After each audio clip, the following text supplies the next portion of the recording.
Gwinnett Police, ma'am. It started with a call to police.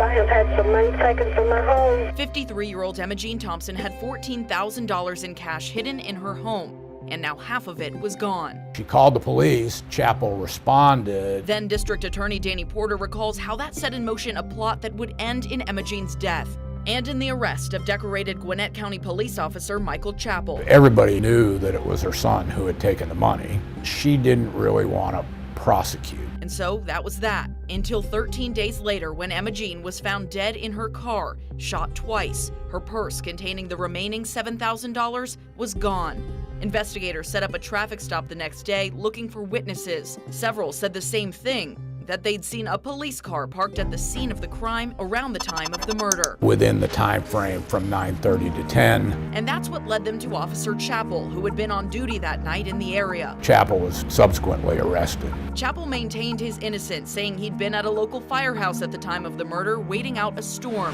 I can't do that. I wasn't there. But Porter presented damning evidence at trial. Chappell's rain jacket with specks of blood spatter, a trace amount of blood found on the armrest of his patrol car, bank statements showing Chappell had been in financial trouble and made several cash payments in the days following the murder. It was a horror show that a police officer would sully his badge that way. After 4 long days of deliberation, the jury came back with their verdict. As to count 1, murder, we, the jury, find the defendant guilty as charged.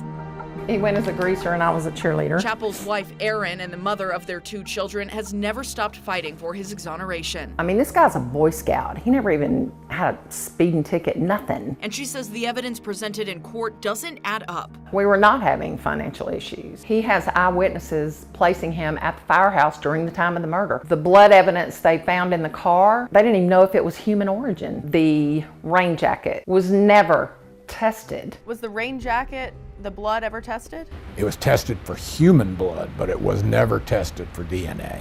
Why? Because I made a strategic choice. Porter poked holes in the testimony of the firefighters who had been with Chappell that night. He argued that perhaps they'd misremembered when they said Chappell left at 10. I believe that he left the firehouse right around 9:30.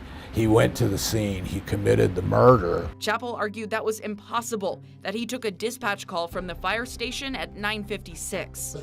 Local author Henry Ball wrote a book asserting Chappell's innocence. He spent years investigating the case and trying to find proof of that dispatch call. He responded to dispatch there at the firehouse, standing underneath the firehouse speaker. The dispatch tape literally disappeared. It was never heard by the jury because they were quote unquote lost. Until now. The time is 21:56.